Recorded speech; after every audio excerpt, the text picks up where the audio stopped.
iddialarını ortaya qoymalıdır, iddiasının da arxasında durmalıdır. Əgər gücü varsa. Yəni bu saat belə bir vəziyyət yaranıb ki, Ramiz Mehdiyev, Əli Kərimli tandemi faş edilib və bu faş edilmə də mənə elə gəlir ki, müxalifətin həm də yenidən şəkillənməsinə gətirib çıxarmalıdır. Çünki Əli Kərimli bilirsiniz də uzun illərdir müxalifətin bir nömrəli fiquru olduğunu iddia edir.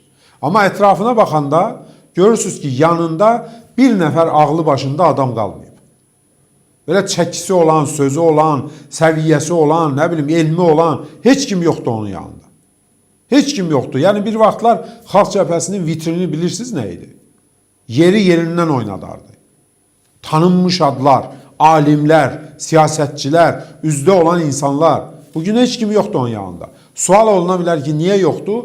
Əli Kərimlinin cavabı var ki, onlar satqındılar, xaindilər. Adama deyərlər ki, sənin ətrafını hamı tərk edibsə, bəlkə sən xainsən, bəlkə sənin satqın olduğundan şübhələnib gəmini tərk ediblər ki, sən onları doğru yola aparmırsan.